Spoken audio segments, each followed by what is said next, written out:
I never thought I'd have to choose between my son and my sanity, but life has a way of forcing your hand when you least expect it. After 40 years of building a business from nothing, I finally had my dream home on the Malibu coast. What I didn't expect was how quickly that dream would become a battleground, with my own flesh and blood leading the charge against me. This is the story of how I learned that sometimes love means walking away. If you're watching this, subscribe and let me know where you're watching from. Let me back up to how this delicious mess started. The salt air kissed my face as I stood on the balcony of my new home, $3.4 million of hard-earned success perched on a Malibu cliff. The ocean stretched before me like a promise of peace after decades of deadlines and design emergencies. I'd sold Eleanor Reed Interiors 6 months ago, at 67, for enough money to never worry again. The champagne in my hand was expensive, the bubbles as delicate as my newfound freedom. Then my phone rang. "Mom?" Caleb's voice had that tone, the one he'd perfected sometime after his 50th birthday. Part impatience, part condescension, wrapped in a thin veneer of affection. "Great news. We're coming to stay for a while." I took a slow sip of champagne, steeling myself. "That's wonderful, honey. When were you thinking?" "Tomorrow. Vanessa's parents are having their condo renovated, so they'll be coming too, just for a month or so." The champagne suddenly tasted sour. My son hadn't visited me once in the 3 months since I'd moved in, and now he was bringing an entourage? "Caleb, I haven't even finished unpacking." "Mom, they're family. You've got what, 6 bedrooms in that place? You can't possibly need all that space for yourself." I looked at my reflection in the window glass. Gray hair in a neat bob, lines etched around my eyes from years of smiling at difficult clients, a straight spine that had carried me through divorce, single parenthood, and building a company from my kitchen table. I hardly recognized the woman who now let her own son talk to her this way. "Of course," I heard myself say. "Family is always welcome." 24 hours later, I stood in my foyer watching Vanessa's father track sand across my hand-selected Italian marble. Behind him came her mother, her sister with 2 teenagers in tow, and finally my son and his wife. 6 people, 12 suitcases, and not a single thank you among them. "Mom, we took the master suite," Caleb announced, handing his luggage to me as if I were the bellhop. "Vanessa needs the steam shower for her sinuses." I blinked, momentarily speechless. "Caleb, that's my bedroom. All my things are there." Vanessa stepped forward, her smile not quite reaching her eyes. At 45, she was still beautiful in that polished, calculated way that had initially impressed me, but now felt like armor. "Eleanor, we can have the staff move your things to the blue room. It has that lovely view of the garden." "Staff? I don't have staff. I have a cleaning service that comes twice a week." Her smile tightened. "Well, then we'll have to fix that, won't we? A house this size needs proper management." Before I could respond, her father clapped his hands together. "Where's the bar in this place? After that drive, I need a real drink." "Richard, it's not this place. It's Eleanor's home," my son corrected. But the wink he gave his father-in-law told me everything I needed to know about where his loyalties lay. I showed them to the living room, where Richard immediately made himself comfortable with my 30-year-old Macallan. Her mother, Diane, began rearranging my cushions, muttering about impractical white furniture. The teenagers disappeared upstairs, the thunder of their footsteps echoing through my once peaceful home. "Mom, we were thinking we'd have a little get-together tomorrow. Nothing big, just a few friends from LA who want to see the house," Caleb said, scrolling through his phone without looking at me. "I haven't even shown you where you'll be staying yet," I said, feeling increasingly like a ghost in my own home. "Oh, we looked at the floor plan online ages ago," Vanessa said, waving a dismissive hand. "We know where everything is." That night, I lay in the blue bedroom, not my carefully designed master suite with its perfect view of the moonlight on the ocean, and listened to the sounds of laughter downstairs. They were opening more of my wine, from the collection I'd carefully curated over decades.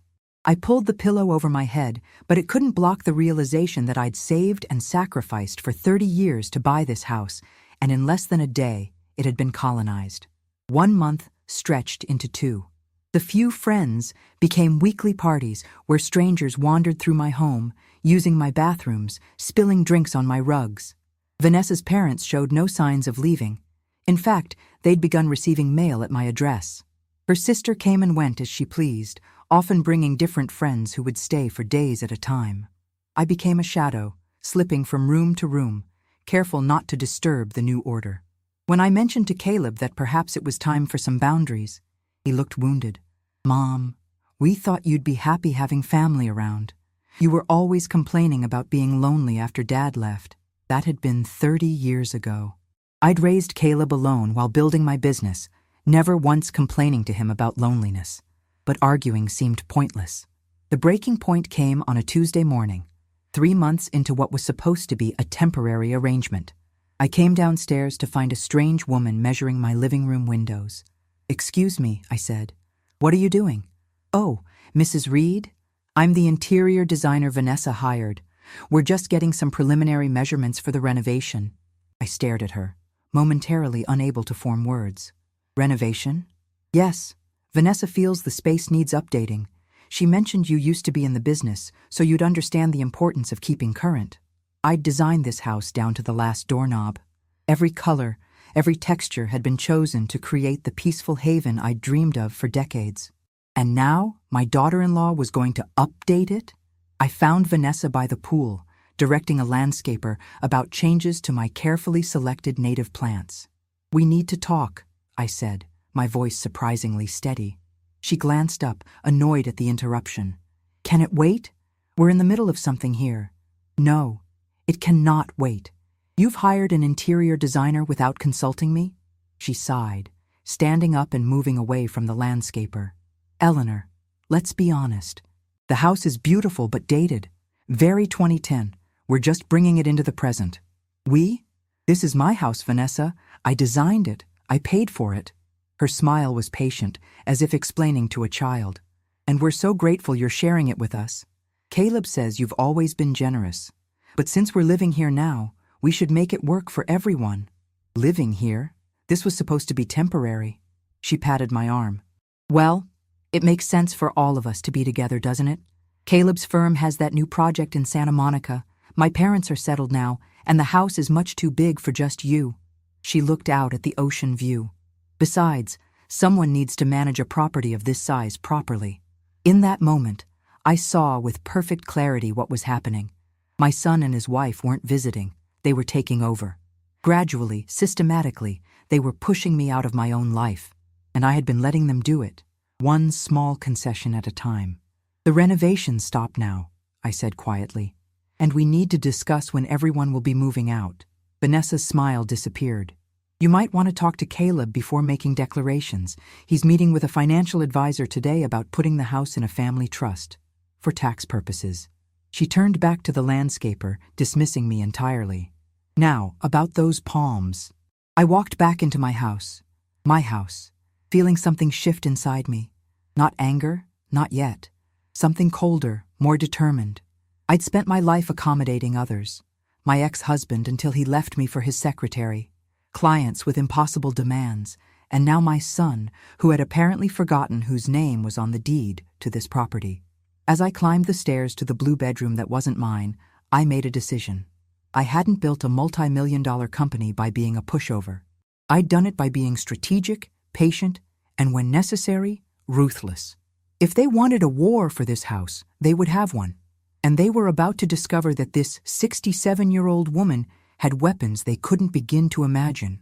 The next morning, I woke before dawn. Old habits die hard when you've spent decades running a business. I slipped out of the blue bedroom, still thinking of it as the blue bedroom, not mine, and made my way downstairs in the quiet darkness. For a precious hour, I had my kitchen to myself. I brewed a pot of the dark roast coffee that Vanessa had declared too bitter and replaced with some overpriced blonde blend. Standing at the window, with my mug warming my hands, I watched the sky lighten over the Pacific. This view, this moment, this was what I had worked for, and I was done letting it slip away. I took my coffee to my home office, the one room that had remained relatively untouched, probably because it contained filing cabinets rather than ocean views. Inside, I unlocked the bottom drawer of my desk and pulled out the accordion folder containing all the documentation for the house purchase. The deed was there, my name alone on the title. Eleanor Jean Reed, owner. Not Caleb, not Vanessa, not family trust. My cell phone showed it was 6:30 a.m., early in California, but not in New York. I dialed a number I hadn't called in months. Eleanor? Sloane Archer's voice was crisp, professional, with the faintest trace of her Alabama upbringing. Is everything okay? You're calling awfully early. I need your help, Sloane. I'd met her 20 years ago when she was fresh out of law school, and I was battling a contractor who thought he could cheat a woman business owner. She'd not only won my case, but had become my corporate attorney, and eventually, my friend. What's going on? I could hear the shift in her tone, from friendly to focused. I outlined the situation in quick, efficient sentences, the kind we'd exchanged during countless business crises. By the time I finished, the sky was fully light, and I could hear movement upstairs. Jesus, Eleanor, Sloane said finally. Your son is trying to steal your house? I don't think he sees it that way. He's managing family assets or some such nonsense. Well, legally, he doesn't have a leg to stand on, assuming the house is entirely in your name and purchased with your funds. It is. Then your first step is simple. Don't sign anything. Nothing. Not even a birthday card. Especially anything related to a family trust or financial planning. That won't be difficult, but getting them out might be. Leave that to me. I'm going to email you some documents. Print them, but don't share them with anyone yet. And Eleanor, document everything. Dates, times, conversations, especially anything related to renovations or changes they're making without your permission. I can do that. Good. And Eleanor, this isn't just about the house, is it? I sighed, watching a seagull wheel over the cliffs. No, it's about respect. It's about remembering who the hell I am. That's my girl. I'll call you this afternoon. I ended the call just as footsteps sounded on the stairs. Quickly, I locked the documents back in my drawer and moved to the kitchen, where I started a fresh pot of Vanessa's approved coffee blend. Always good to appear accommodating when you're planning a counteroffensive. Richard, Vanessa's father, shuffled into the kitchen in monogrammed silk pajamas, his silver hair tousled. Morning, he grunted, making a beeline for the coffee. At 72, he had the florid complexion of a lifetime drinker and the entitlement of a man who'd never heard the word no. Good morning, Richard. Sleep well? He grunted again, pouring coffee. Bed's too soft. Diane and I are thinking of ordering a new mattress.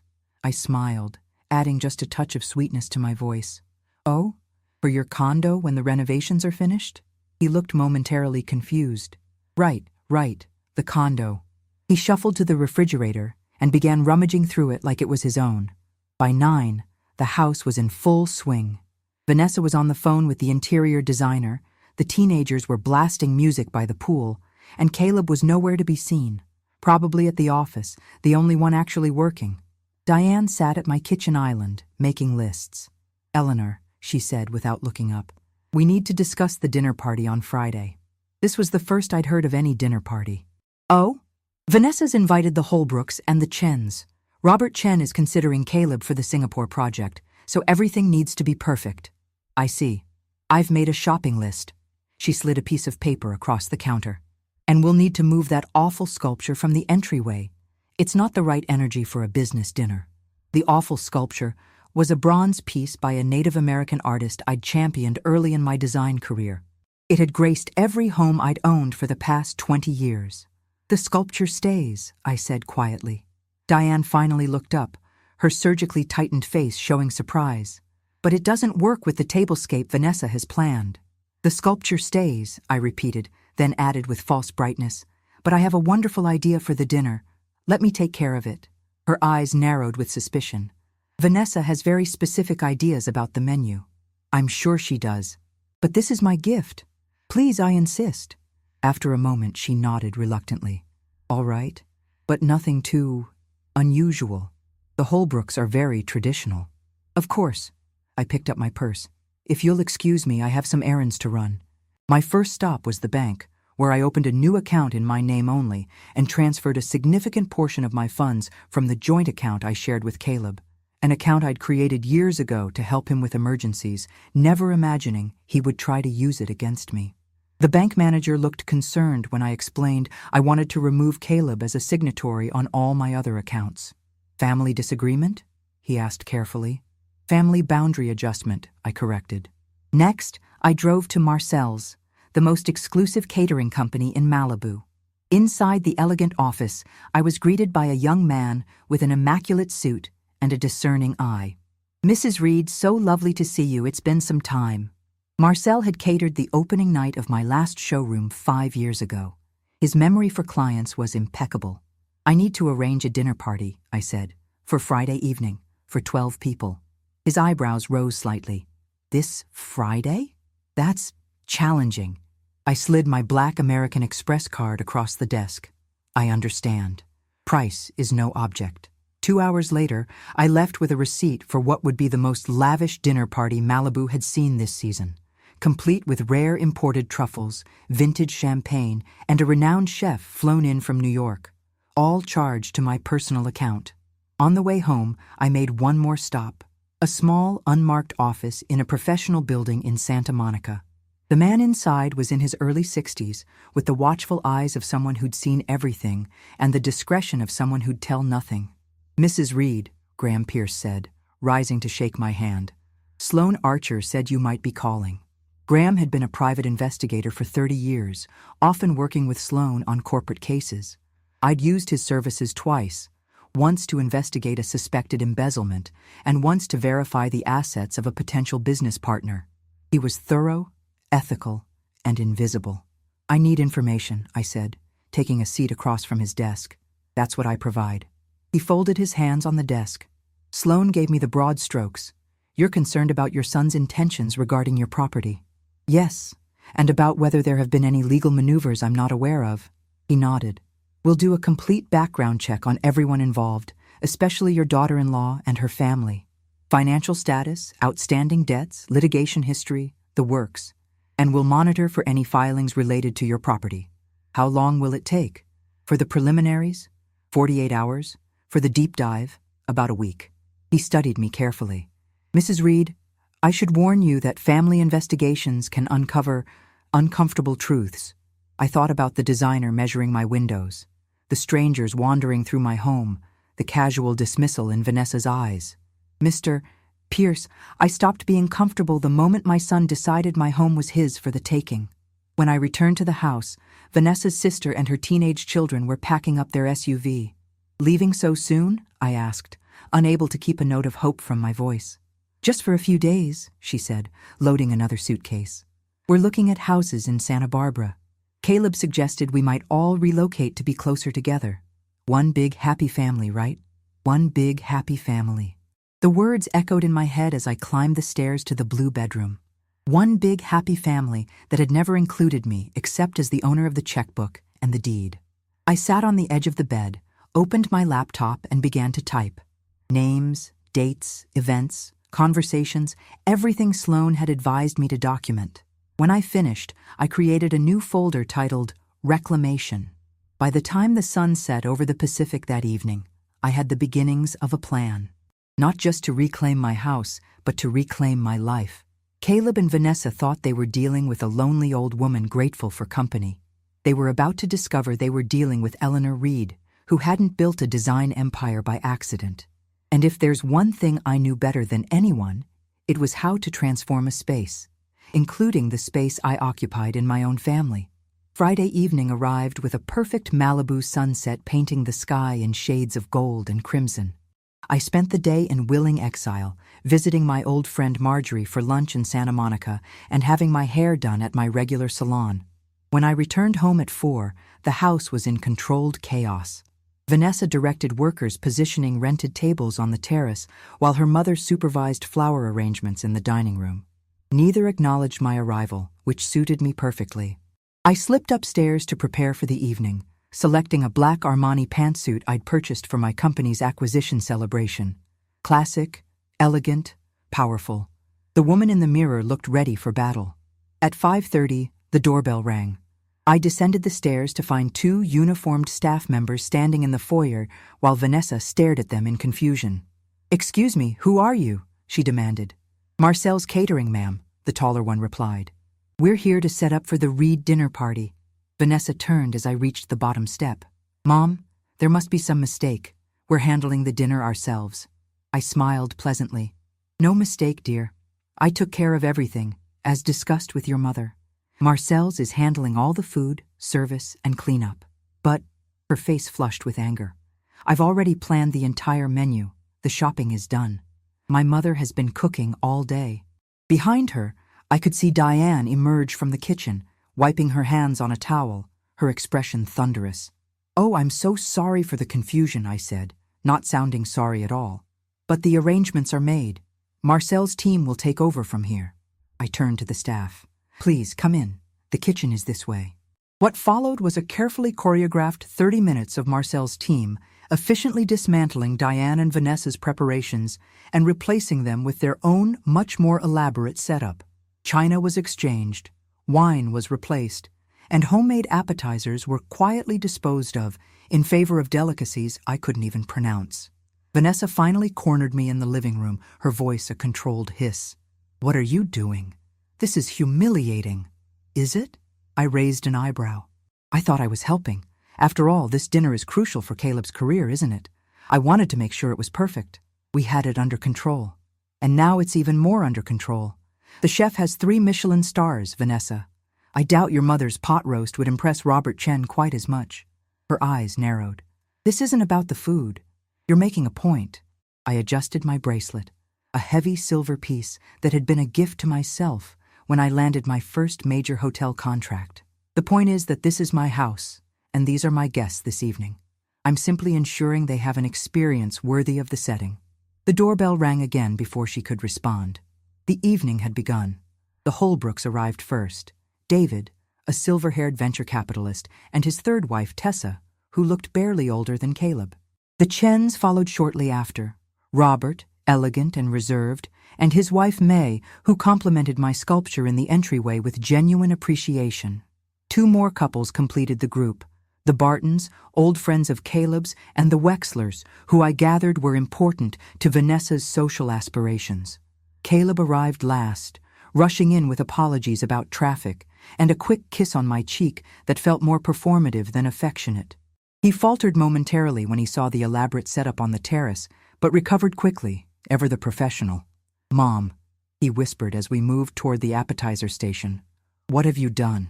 Ensured your success, I replied smoothly. Isn't that what mothers are for? Dinner was a spectacle. Course after exquisite course appeared, each more impressive than the last. Wine flowed freely, the conversation grew animated, and even Vanessa couldn't maintain her frosty demeanor as the Chens and Holbrooks raved about the food. I played the gracious hostess, deflecting compliments to the chef and ensuring everyone's glasses remained full. As dessert was being served, a deconstructed Black Forest creation that looked more like art than food. Robert Chen raised his glass in my direction. Eleanor, this has been extraordinary. Caleb told me you were a woman of impeccable taste, but he undersold you. I inclined my head in acknowledgement. Thank you, Robert. It's a pleasure to host such distinguished guests. I understand you recently sold your design firm, he continued. An impressive achievement. Building something successful enough to attract acquisition isn't easy. It took 30 years, I said. Patience and vision are everything in business, wouldn't you agree? Absolutely. He glanced at Caleb. Your son tells me you're enjoying retirement, but if you ever feel the urge to consult, particularly on our Asian properties, I'd be interested in discussing possibilities. Beside me, I felt Caleb stiffen. This wasn't part of his plan, his mother being offered opportunities he was angling for. That's very kind, I replied.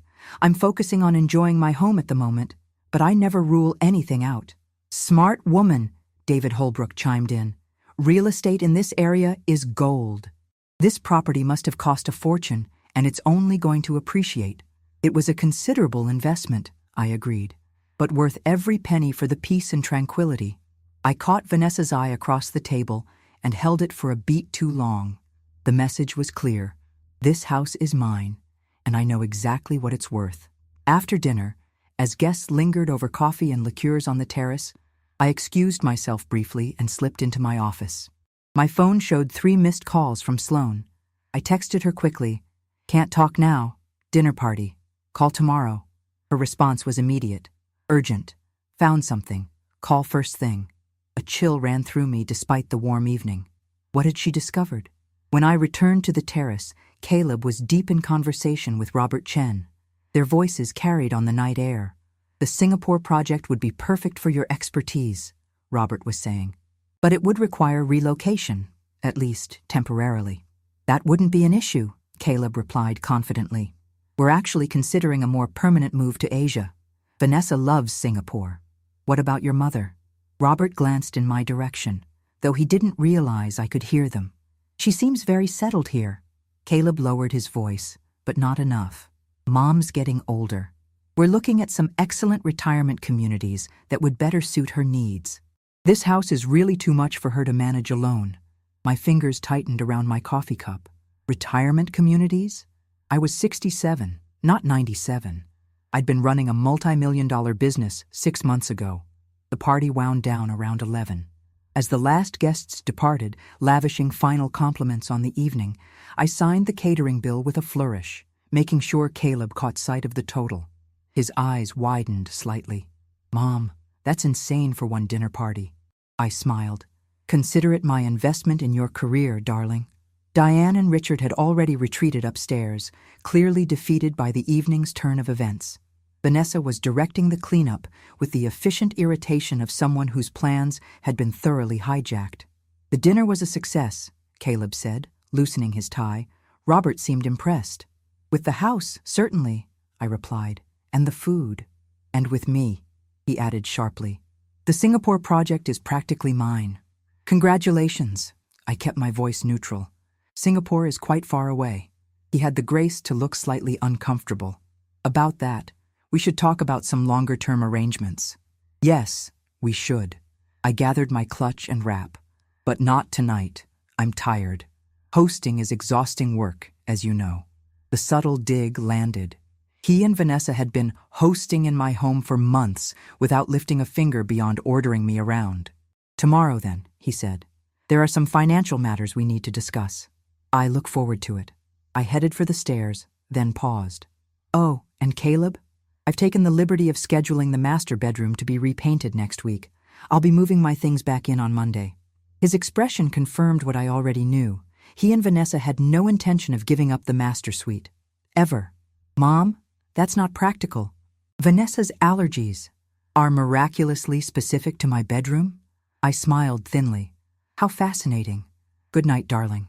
In the blue bedroom, I kicked off my shoes and sat on the edge of the bed, suddenly exhausted. The evening had been a small victory, but the war was just beginning. I thought about Caleb's words to Robert Chen, retirement communities, better for her needs, and felt a cold anger solidify in my chest. My phone chimed with a text from Sloan. Graham found financial irregularities. Your son has been busy. Call me first thing. I stared at the message, a strange calm settling over me. I'd always believed that family was sacred, that there were lines you didn't cross. But as I sat in a bedroom that wasn't mine, in a house that was being systematically taken from me by my own child, I realized some lessons come too late in life. Family wasn't sacred. Respect was. And I was done hoping for what should have been freely given. Tomorrow would bring whatever Sloan and Graham had discovered. Tomorrow, I would begin the real fight. Not just for my home, but for my dignity. For the recognition that Eleanor Reed wasn't a problem to be managed or an asset to be acquired. I was the woman who had built everything they were now trying to take, and I was just getting started. I slept poorly that night, my mind racing with possibilities of what Sloan had discovered. At 6, I gave up trying to rest and slipped out of the house before anyone else was awake.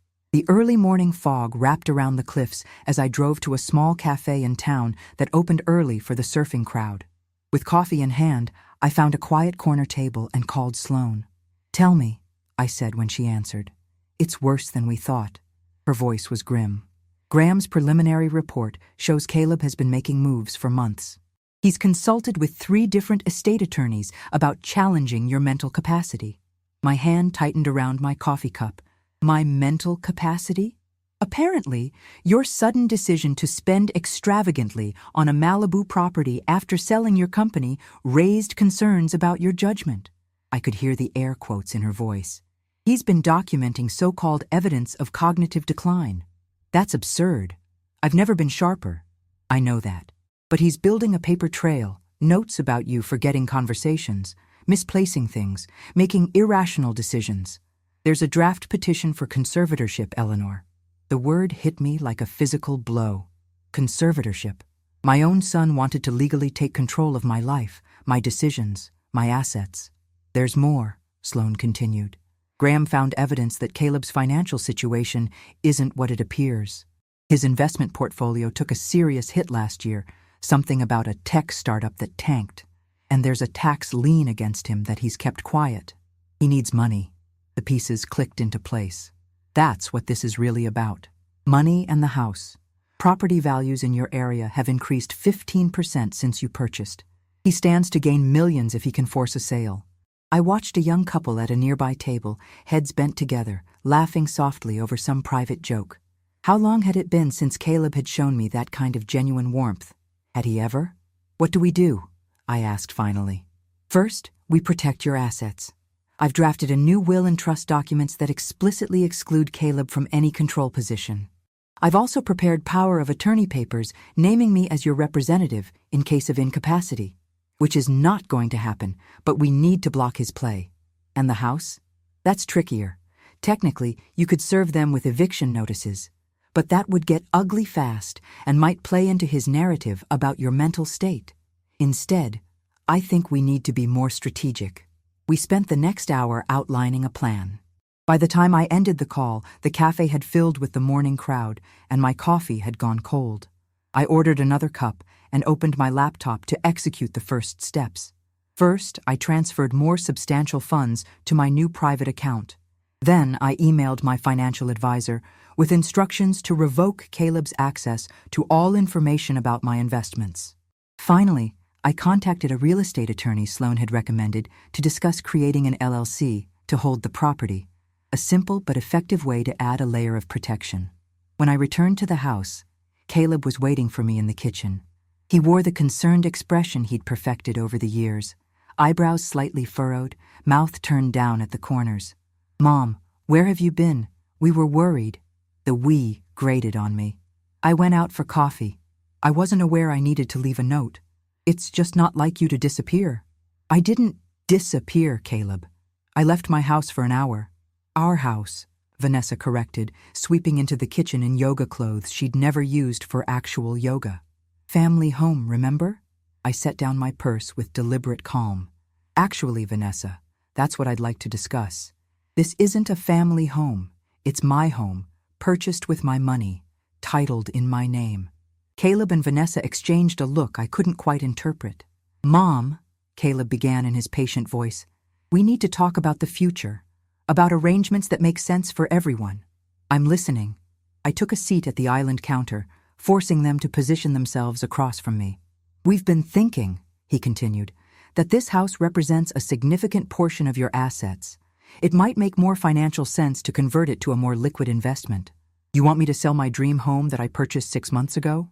"Not exactly sell," Vanessa interjected. "More like restructure. We've been looking at some wonderful communities for active seniors."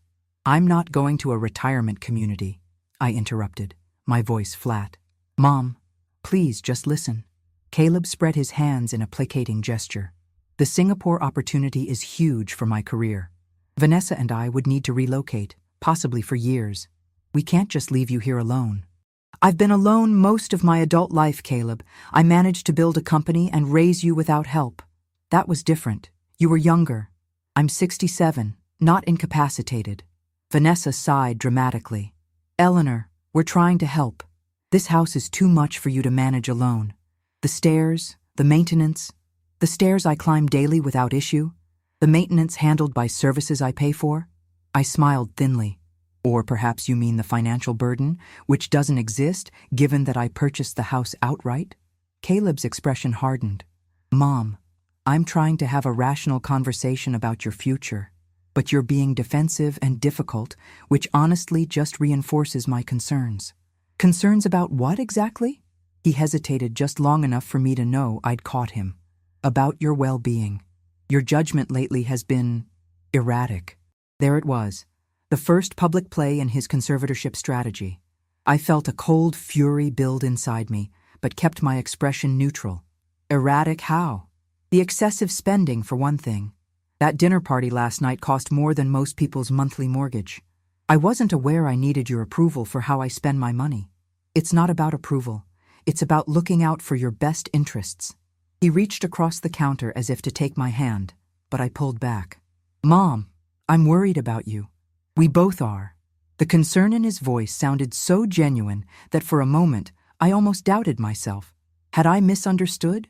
Was this really about care and not control? Then I remembered the conservatorship papers Graham had found, the consultations with attorneys behind my back, the documented evidence of my supposed decline. I appreciate your concern, I said carefully, but my finances and my housing decisions remain my own to make. Vanessa's smile turned brittle. We're family, Eleanor. Family looks out for each other, makes sacrifices for each other. Interesting you should mention sacrifices, I replied. I've made quite a few in the name of family lately, including giving up my master bedroom, my privacy, and my peace of mind. Caleb stood up straighter. If you feel we're imposing, I don't feel it. You are. The silence that followed was thick with tension. Finally, Caleb sighed deeply. I can see you're not in a reasonable frame of mind right now. We'll table this discussion for later. He checked his watch. I have calls to make about the Singapore project. We'll talk tonight. As he left, Vanessa lingered, her eyes cold despite her smile. You know, Eleanor, Caleb has always spoken so highly of your business acumen, how you built something from nothing. But I've always wondered, what did that cost him? All those hours you spent building your company instead of being a present mother? The attack was so unexpected, so precisely aimed to wound, that for a moment I couldn't respond. He turned out rather well despite my shortcomings, I finally said. Successful, confident, perhaps too confident. Her smile never wavered. We're not going anywhere, Eleanor. This house is perfect for our needs, especially with the baby coming. The floor seemed to shift beneath me. Baby? Oh, she covered her mouth in mock surprise. Caleb hasn't told you yet? We're expecting. Due in January. Your first grandchild.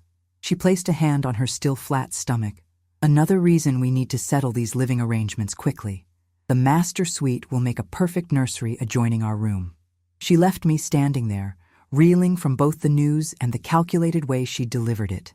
A grandchild. Something I'd long ago given up hoping for. And now it was being used as another piece in their game to push me out of my own home. I walked to my office on unsteady legs and closed the door behind me. The wall of windows faced the ocean, endless and unchanging despite the chaos in my life. I stood there for a long time, watching the waves break against the rocks below. A baby was coming. My grandchild. The family dynamics had just shifted dramatically, and I needed time to process what this meant for my plans. My phone buzzed with a text from Sloan. Papers ready for signature. Can meet today. I closed my eyes briefly. Was I really prepared to go through with this? To take legal action that would create an irreparable rift with my only child, just as he was about to become a father? Then I remembered Vanessa's cold smile. The conservatorship papers. The retirement community brochures I'd found tucked into Caleb's briefcase. The way they'd colonized my home without a second thought for what I wanted or needed. This wasn't about the baby. It was about respect, about boundaries, about not allowing myself to be erased from my own life. I texted back, I'll be there at 2 p.m. Then I opened my laptop and began researching pregnancy and grandparental rights. If Caleb and Vanessa thought a baby would weaken my resolve, they had seriously miscalculated. Nothing, not even the promise of a grandchild, would make me surrender my dignity or my home. But I would need to adjust my strategy, because now the stakes were even higher. Sloane's office in Century City was a sleek testament to her success. Floor-to-ceiling windows, modern art, and a view of the Los Angeles skyline that justified her hourly rate. When I arrived, she was waiting with Graham Pierce and another woman I didn't recognize. Eleanor, this is Judith Chen, Sloane introduced us. She's a specialist in elder law and mental capacity cases. I raised an eyebrow. Am I that old? Judith, a composed woman in her 50s with a no-nonsense bob, smiled slightly. In these cases, elder can mean anyone over 60, and given what Graham has uncovered, we thought my expertise might be useful. We settled around Sloane's conference table, where folders were arranged with military precision. "Before we begin," Sloane said, "I want to confirm something. Graham discovered this morning that Caleb has scheduled an appointment with Dr. Martin Reeves for next week." "Who is Dr. Reeves?" "A neuropsychologist who specializes in cognitive assessments, often used in conservatorship cases." The implication was clear. "He's planning to have me evaluated without my knowledge." "That's our assumption," Graham confirmed. "The appointment is in your name, but the contact number listed is Caleb's cell." "How would he even get me there?" I asked, bewildered by the audacity. "People in these situations often create pretexts," Judith explained gently. "A routine checkup that turns into something else, or they claim it's a specialist appointment for a minor issue." I thought about how carefully Caleb had been watching me, documenting supposed lapses. Setting traps, essentially. My own son. "What do we do?" I asked. Sloane pushed a folder toward me. "First, we establish your clear mental capacity with our own documentation. I've arranged for an independent evaluation with Dr. Harriet Wong, one of the most respected geriatric psychiatrists in California. She can see you tomorrow. And then? Then we create a legal fortress around you and your assets." She opened another folder containing dozens of documents. New will, healthcare directive, durable power of attorney, revocation of all previous financial authorizations, and the LLC structure for the house. Once you sign these, Caleb's path to conservatorship becomes much more difficult. "What about the baby?" I asked. "Vanessa told me this morning she's pregnant." The three of them exchanged glances. "Convenient timing," Graham said dryly. "But is it true?" Sloane asked. "I don't know. I have no reason to doubt it." "It complicates matters emotionally," Judith acknowledged. "But legally, it changes nothing about your right to protect yourself and your assets." I spent the next 2 hours signing documents, each signature feeling like both a severing and a liberation. When we finished, Sloane gathered the papers and handed them to her assistant for processing. "What happens next?" I asked. "Graham will continue his investigation," Sloane said. "We need to understand the full extent of Caleb's financial situation and any other plans he might have made. Meanwhile, Judith is preparing responses in case he files the conservatorship petition. And the house? The transfer to the LLC will be complete by end of week. After that, you can decide how to handle the current occupants." I nodded, feeling both resolute and hollow. I should get back. They'll wonder where I've been. "You don't owe them explanations," Sloane reminded me. "But in this case, less information is better. Don't tip your hand." On the drive home, the coastal highway stretched before me like a metaphor for the choice I'd made. Clear but winding, with unseen dangers around each curve. I'd signed the papers, committed to this path. There was no turning back now. When I arrived home, the house was unusually quiet. A note on the kitchen counter informed me that Vanessa and her parents had gone shopping in Beverly Hills. No mention of when they'd return. Caleb was presumably at work. I took advantage of the rare solitude to walk through the house, really seeing it for the first time in months. Evidence of the invasion was everywhere. Diane's tacky figurines cluttering my carefully curated shelves. Richard's golf trophies displayed on the mantel. Vanessa's bland taste gradually erasing mine in every room they'd taken over. In the master bedroom, my bedroom, I found Caleb's clothes neatly hung in my custom closet, Vanessa's expensive creams spread across my vanity. The room smelled of her cloying perfume rather than the subtle lavender I preferred. I didn't touch anything. Not yet. But I took photographs with my phone, documenting every intrusion for the file Graham was building. My phone rang as I was examining the guest house, which Vanessa's sister had turned into what appeared to be a permanent residence. "Eleanor, it's Graham. We found something you need to know immediately." "What is it?" "Caleb made inquiries with 3 real estate agents about listing your property. One of them forwarded me emails showing he represented himself as having your power of attorney." My hand tightened around the phone. "He was planning to sell my house without my knowledge?" "It appears so. He told the agents you were experiencing health issues and had authorized him to handle the transaction." "That's fraud." "Yes, it is. And there's more. We've traced some unusual financial activity from the joint account you still have with him. Large transfers to an account in Vanessa's name only." I thought of all the times I'd added money to that joint account over the years, intending it as a safety net for Caleb. How many of those deposits had he transferred away? How much? I asked, my voice tight. Just over 200,000 in the past 3 months. The amount shocked me, though perhaps it shouldn't have. Can we get it back? Possibly through legal action, but it complicates our strategy. This moves beyond just protecting you. We're now dealing with potential financial crimes. I sank onto a lounge chair, suddenly exhausted. What do you suggest? Document everything. Don't confront them yet. And Eleanor, be careful. People who are willing to go this far rarely stop when discovered. After ending the call, I sat for a long time looking out at the ocean. The betrayal was so complete, so calculated, that it defied my understanding. When had my son become this person? Had he always been this way, and I'd been too busy, too blinded by maternal love to see it? I was still sitting there when I heard cars in the driveway. Taking a deep breath, I composed my face into a neutral expression and went to meet them. Vanessa and her parents bustled in, laden with shopping bags. Behind them came Caleb, earlier than his usual return time. "Mom," he said with exaggerated cheer. "There you are. We were thinking about taking you to dinner tonight." "Oh?" I kept my tone light, casual. "What's the occasion?" "Do we need an occasion to take you out?" Vanessa asked, her voice honey-sweet. "We thought Nobu, you love their black cod, right?" The solicitousness was new and immediately suspicious. Something had changed in their strategy. "That sounds lovely," I said, playing along. "Let me just freshen up." In the safety of the blue bedroom, I texted Sloane. "They're suddenly being nice, taking me to dinner at Nobu. What's happening?" Her response was immediate.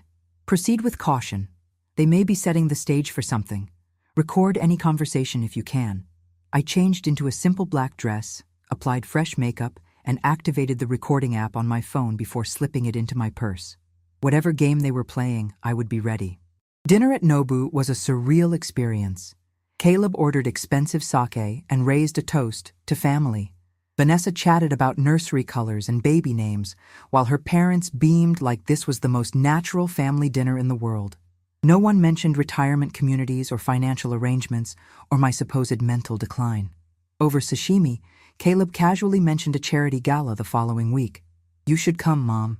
It's for the Children's Hospital. Lots of your old design world connections will be there." "That sounds nice," I said cautiously. "Great. We've already reserved a table. Oh, and there are some papers I need you to sign for it. Donor forms. You know how these things are." And there it was, the trap. Donor forms that would almost certainly contain something else entirely. Perhaps the conservatorship petition itself, or documents transferring the house. "I'd be happy to look them over," I said. "You can leave them with me, and I'll have my assistant review them." "Assistant?" Caleb looked confused. "What assistant?" I smiled. "Oh, did I not mention? I've hired a personal assistant to help me manage my affairs. Sloane recommended her." The flash of alarm that crossed his face was almost worth everything I'd been through. "You don't need an assistant, Mom. I can handle anything you need." "I'm sure you can, darling. But with your big Singapore project coming up, I wouldn't want to burden you. Besides, Melissa is a paralegal by training, very detail-oriented about paperwork." Melissa didn't exist, but Caleb didn't need to know that. Vanessa's hand found Caleb's under the table, a gesture I wasn't supposed to notice. Her smile remained fixed, but her eyes had hardened. "Speaking of your affairs," she said smoothly, "we should really discuss the future living arrangements soon. With the baby coming, we'll need to make some decisions." "Of course," I agreed pleasantly. "In fact, I've been thinking about that very thing. I have some ideas I'd like to share with both of you. Perhaps tomorrow?" They exchanged another look. Relief, I thought. They believed I was coming around to their plan. "Tomorrow would be perfect," Caleb said. As we left the restaurant, he placed a careful hand on my elbow, guiding me as if I were fragile. The touch felt foreign, calculating. This man who shared my blood, who I had raised alone, was now a stranger plotting against me. But I was no longer the unsuspecting victim. Tomorrow, they would discover exactly who they were dealing with, and it wasn't the compliant, easily manipulated woman they believed me to be. It was Eleanor Reed, who had built an empire from nothing once before, and who was fully prepared to do it again. The next morning, I met with Dr. Harriet Wong for the mental capacity evaluation Sloan had arranged. The doctor was a petite woman with silver-streaked black hair and keen eyes that missed nothing. For 2 hours, she administered tests, asked questions about my personal history, business decisions, and current affairs, and observed my reasoning processes. "Mrs. Reed," she said as we concluded, "I've conducted thousands of these evaluations over my career. Your cognitive function is exceptional for any age, let alone 67. "Thank you," I said, oddly moved by the validation. "Will that be reflected in your report?" "Absolutely. In my professional opinion, you show no signs of cognitive impairment or diminished capacity whatsoever. In fact, your executive function scores are in the top percentile for your demographic." She closed her notebook. "I understand the difficult situation you're facing. Rest assured, my report will be thorough and unequivocal." Armed with this professional confirmation of what I already knew, I drove back to Malibu with a renewed sense of purpose. Today was the day I would begin reclaiming my life. When I arrived home, Vanessa's parents were loading suitcases into their car. "You're leaving?" I asked, unable to keep a note of hope from my voice. Diane adjusted her designer sunglasses. "Just for a few days. Richard has a golf tournament in Palm Springs." "How nice. Drive safely." I kept walking, not bothering to mask my relief at their temporary departure. Inside, I found Caleb in the kitchen, laptop open, papers spread around him. He quickly gathered them when he saw me. "Mom, good timing. I wanted to talk to you about those donor forms for the gala." "Actually," I said, setting down my purse, "I'd like to have our discussion about future arrangements first. Is Vanessa home?" "She's upstairs resting. Morning sickness." His expression turned solicitous. "You're going to be such a wonderful grandmother." The manipulation was so transparent, it was almost insulting. 6 months of treating me like an inconvenience, and now I was suddenly wonderful because it served their narrative. "Let's sit on the terrace," I suggested. "The fresh air will do us good." He followed me outside, where the October sun warmed the stone patio. The ocean stretched before us, constant and indifferent to human dramas. "I've given a lot of thought to our situation," I began, choosing my words carefully. "And you're right. With the baby coming, we need a more defined arrangement." Caleb leaned forward, eager. "I'm so glad you're seeing things practically. We have some excellent options to discuss." "I'm sure you do. But first, I'd like you to explain something to me." I met his eyes directly. "Why did you contact real estate agents about selling this house without consulting me?" The color drained from his face. "What are you talking about?" "Please don't insult me by lying, Caleb. I have copies of the emails you sent representing yourself as having power of attorney." "Those agents misunderstood," he said quickly. "I was just gathering information. And the neuropsychologist appointment you made in my name for next week? Was that also a misunderstanding?" His expression hardened. "How do you know about that?" "I know everything, Caleb. The conservatorship papers, the money you've been transferring from our joint account to Vanessa's private one, the documented evidence of my supposed cognitive decline." He stood abruptly. "You've been spying on me?" "I've been protecting myself. There's a difference." "From what? From your family trying to help you?" His voice rose. "You're not thinking clearly, Mom. You haven't been since Dad left. You've been making one impulsive decision after another." "Your father left 30 years ago," I said quietly. "And I built a multi-million-dollar company after that impulsive decision to divorce him when I found him in bed with his secretary. This is exactly what I'm talking about. You're stuck in the past, bringing up ancient history instead of focusing on what's happening now." He ran a hand through his hair, frustration evident. "You need help, Mom. Professional help. And if you won't get it voluntarily, you'll force it on me through conservatorship?" I finished for him. "Take control of my assets? Sell my home? Ship me off to some facility while you enjoy the proceeds? It's not like that." "Then what is it like, Caleb? Explain it to me." He sat back down, visibly trying to control his temper. "We're worried about you. Living alone in this massive house, spending recklessly, making decisions without consulting anyone. Without consulting you mean? Because apparently at 67, after running my own company for 3 decades, I'm suddenly incapable of managing my own affairs without my son's approval." "Mom, no." I held up a hand. "I've heard enough. Now you're going to listen to me." I took a deep breath. As of yesterday, the title to this house has been transferred to an LLC, of which I am the sole manager. My will has been updated to reflect new beneficiaries. My financial accounts have been secured and restructured. And I have undergone a complete neuropsychological evaluation that confirms what I already knew. I am fully competent and of sound mind. The shock on his face would have been satisfying if it wasn't also heartbreaking. My son, my only child, had never expected me to fight back. "You can't do that," he stammered. "I already have. We'll challenge it. The LLC transfer, the will." "On what grounds? That I'm incompetent? Good luck with that after Dr. Wong's evaluation." "That I was coerced? By whom?" "The only people attempting coercion in this situation are you and Vanessa." He stared at me, the calculation visible behind his eyes. "This isn't over." "Actually, it is." I stood up, suddenly weary of the whole charade. "You have 30 days to find alternative living arrangements.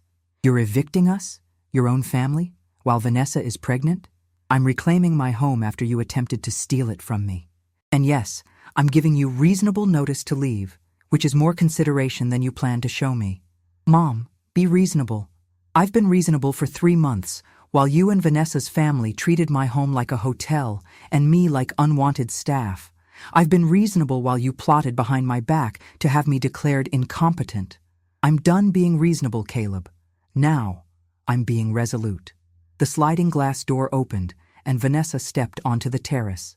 Her face was carefully composed, but her eyes blazed with anger. "I heard everything," she said coldly. "This is how you treat family? After everything we've done for you? What exactly have you done for me, Vanessa? Taken over my home? Relegated me to a guest room? Planned renovations without my consent? Treated me like an inconvenient relic? We've included you. Made sure you weren't alone. I wasn't alone before you arrived. I was at peace." I looked between them, these strangers who shared my blood and my roof, but not my values. "I don't know when you decided I was a problem to be managed, rather than a person to be respected. But that perception ends today." Caleb stood, putting his arm around Vanessa's shoulders. "If that's how you feel, we'll leave. Today. And don't expect to be part of your grandchild's life." The threat cut deep, exactly as he'd intended. "That's your choice," I said, fighting to keep my voice steady. "But consider this. What kind of parents will you be if this is how you treat your own mother? What lessons are you teaching your child about respect, about honesty, about family? Don't you dare question our parenting," Vanessa hissed. "You, who was too busy building a company to properly raise your own son." "I raised a son who had every advantage, every opportunity," I replied. "What he became with those advantages is his own responsibility, just as what you do next is your choice." They left the terrace without another word. Within hours, they had packed their essential belongings and departed, leaving behind most of the detritus of their 3-month occupation. Vanessa's parents' things remained in their room, Caleb promising darkly that they would return for everything soon. The house felt cavernous in their absence. I walked through the empty rooms, listening to the silence, feeling both victorious and defeated. I had won back my home, but potentially lost my only child, and any chance at knowing my grandchild. That evening, as the sun set over the Pacific in a blaze of orange and gold, my phone rang. It was Sloane. "How did it go?" she asked without preamble. "They're gone. For now." "Good, but we're not done. Graham has more information about the financial irregularities. Caleb may have used your identity for more than just the real estate inquiries." "What are you saying?" "We've found evidence of applications for loans using your social security number and financial information. Large loans, Eleanor." I closed my eyes, absorbing this new betrayal. "Identity theft? My own son?" "It appears so. We need to move quickly to protect you further." "Do whatever is necessary," I said, suddenly exhausted. After the call, I wandered into the kitchen. Diane had rearranged everything, and I couldn't even find my own wine glasses. In frustration, I grabbed a coffee mug and poured myself a generous serving of Cabernet. Standing at the window, looking out at the ocean that had once represented such promise, I allowed myself to feel the full weight of grief, not just for the son I had lost, perhaps had never truly had, but for the family I had hoped would fill these rooms. The laughter, the shared meals, the mutual respect and love. But I wouldn't be pushed aside. I wouldn't be erased from my own life. And I certainly wouldn't surrender the home I had earned through decades of work. Tomorrow would bring new challenges. Caleb wouldn't give up easily, especially with financial crimes potentially coming to light. But tonight, I would reclaim my master bedroom, sleep in my own bed, and begin the process of rebuilding my life on my terms. Eleanor Reed had never been a victim, and she wasn't about to become one now. 6 months passed like the tide, sometimes rushing forward, sometimes receding, but always in motion. The war with Caleb didn't end with his departure. It merely entered a new phase. First came the legal threats, letters from an attorney demanding I cease and desist my harassment and rescind the illegal eviction. Sloan handled these with cool efficiency, responding with documentation of the LLC transfer, my clear mental competence, and pointed questions about the unauthorized financial activities Graham had uncovered. Then came the social campaign. I began receiving concerned calls from old business associates and distant relatives, all of whom had heard about my condition from Caleb. He had spun a convincing tale of his aging mother's decline and his heroic efforts to protect me from myself. He always was good at storytelling, I told Sloan over lunch at my favorite oceanside cafe. Even as a child, he could make himself the hero of any situation. Well, his narrative is falling apart now that we've filed the identity theft charges, she replied, spearing a piece of grilled salmon. The evidence is irrefutable. The discovery that Caleb had taken out over $300,000 in loans using my information had been the final straw. After confirming the fraud with forensic accountants, we'd had no choice but to file criminal charges. It wasn't a decision I made lightly, but as Graham pointed out, failing to act could leave me financially liable for debts I never incurred. Has he tried to contact you about the baby? Sloan asked gently. No. I set down my fork, my appetite suddenly gone. The child is due any day now. My grandchild will be born into this mess we've created. That he created, Sloan corrected firmly. Eleanor, you need to be clear about this. You didn't start this war. But I escalated it, I admitted. I could have just let them have the house, moved somewhere smaller, avoided all this ugliness. And then what? Watched them sell it out from under you? Allowed Caleb to drain your accounts with impunity? Submitted to a conservatorship based on lies? She shook her head. That's not avoiding ugliness. That's enabling theft and abuse. She was right, of course. But the knowledge didn't ease the ache in my chest when I thought of the grandchild I might never meet. In the month since Caleb and Vanessa's departure, I had reclaimed my home in stages. First, I moved back into the master bedroom, purging Vanessa's lingering scents and reorganizing the space to my preferences. Then I hired a service to pack up all their remaining possessions, which were placed in storage with the access information forwarded to their attorney. Gradually, I redecorated the rooms they had altered, erasing the evidence of their occupation.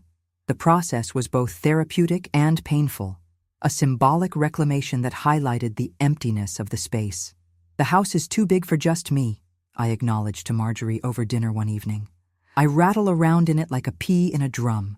So downsize, she suggested practically. Sell it and buy something that feels right. But I couldn't bring myself to let it go, not after fighting so hard to keep it. Instead, I hired a property management company to handle short-term vacation rentals of the guest house, bringing life and energy to the property without surrendering my privacy. And then, unexpectedly, an opportunity arose through Robert Chen, of all people. He called me directly, bypassing Caleb, to discuss a consulting opportunity. I was impressed with your insights that evening at dinner, he said. And I've followed your design career with admiration. We're developing a boutique hotel concept in Singapore and California. Would you consider advising on the project? The irony wasn't lost on me. The Singapore opportunity that Caleb had been so eager to secure now being offered to his discarded mother. I accepted without hesitation, grateful for the chance to use my skills again and to fill my days with purpose beyond legal battles. The project introduced me to Mei Chen's younger sister, Lian, who managed the family's American real estate holdings. At 58, Lian was vibrant, sharp, and unexpectedly funny. We connected immediately over shared experiences in male-dominated industries. Men always think they're the only ones who understand business, she said during one of our marathon working sessions at my dining table.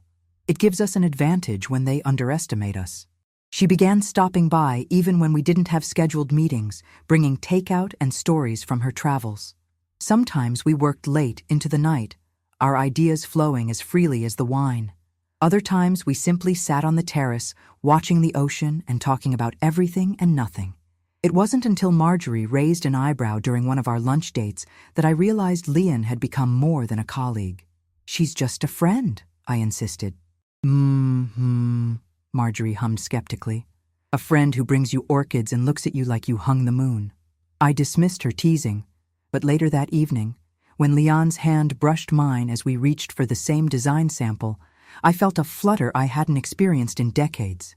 At 67, I wasn't prepared for the possibility of romance, but then again, I hadn't been prepared for any of the upheavals of the past year. Life continued its unexpected turns. The Chen Hotel project expanded, consuming more of my time and reigniting my creative passion. Graham's investigation resulted in formal charges against Caleb for identity theft and fraud, and my attorneys secured a permanent restraining order when Vanessa showed up unannounced one afternoon, 8 months pregnant, and demanding access to family heirlooms she claimed were hers. The restraining order was in effect when my phone rang at 3 in the morning in late January. "Mrs. Reed?" An unfamiliar voice. "This is Nurse Phillips from Cedars-Sinai Medical Center. I'm calling about your son, Caleb Reed, and his wife." My heart stopped. "Has something happened?" "Vanessa Reed has been admitted in active labor.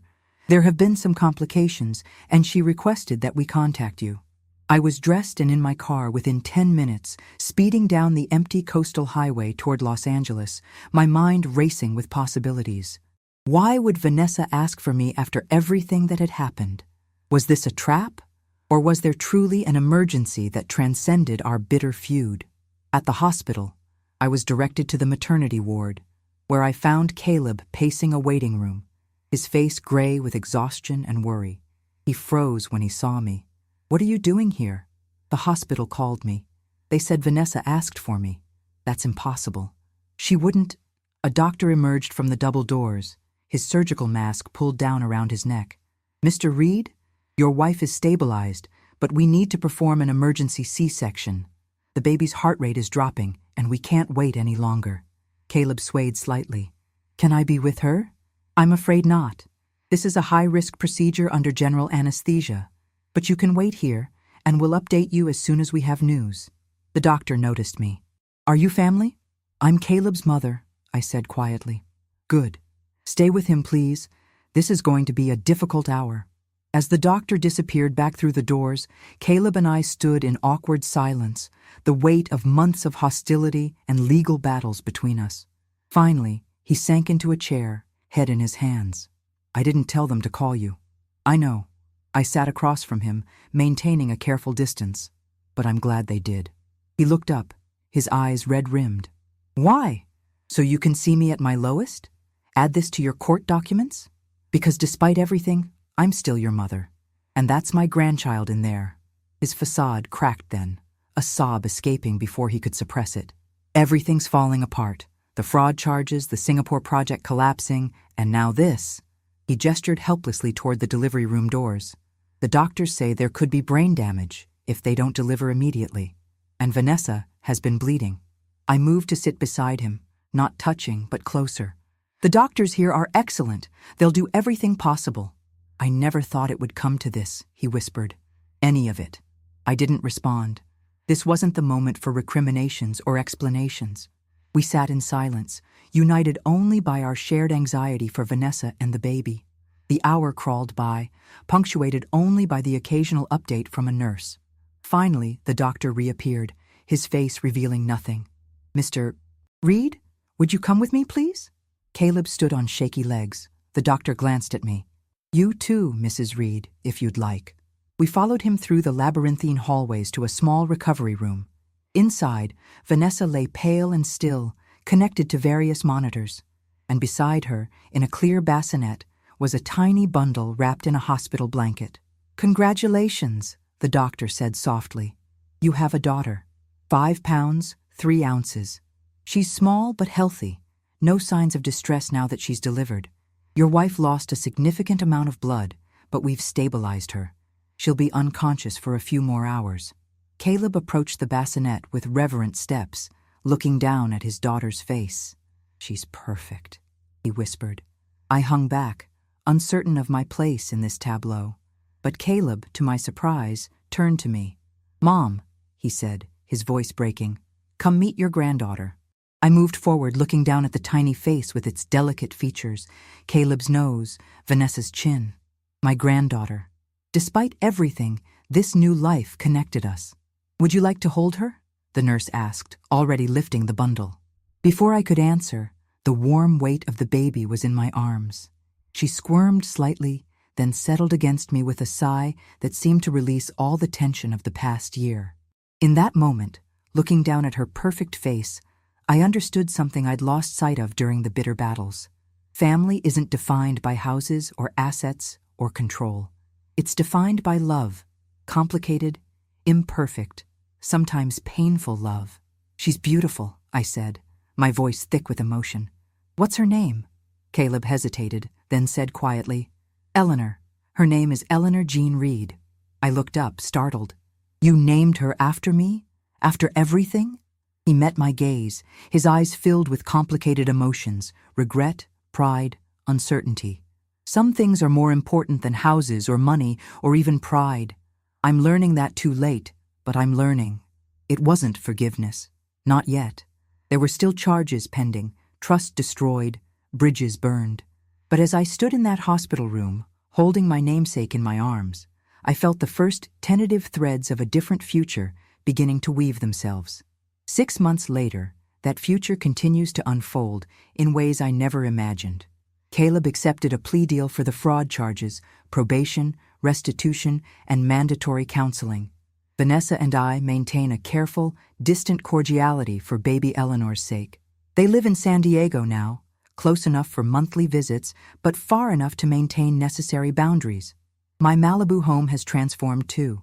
The guest house provides a steady rental income, while the main house has become a hub for the Chen Hotel project team. Leon now has her own key and her own side of the closet in the master bedroom. Life at 68 looks nothing like I expected when I bought this house. It's fuller, more complex, with deeper joys and sharper pains than I anticipated. But it's mine. Every decision, every relationship, every boundary, chosen with clear eyes and an open heart. The Pacific still crashes against the cliffs below my terrace. I still watch the sunset with a glass of wine. But now I know with bone-deep certainty what I only suspected before. The most beautiful views aren't the ones you purchase with money. They're the ones you earn by standing your ground, knowing your worth, and refusing to be erased from your own story. My name is Eleanor Reed. This is my home. This is my life. And I am exactly where I belong. If you've ever had to stand up for yourself when family tried to take advantage, hit subscribe and share your story below. My next video about how I discovered my husband's secret family drops tomorrow. Trust me, you don't want to miss it.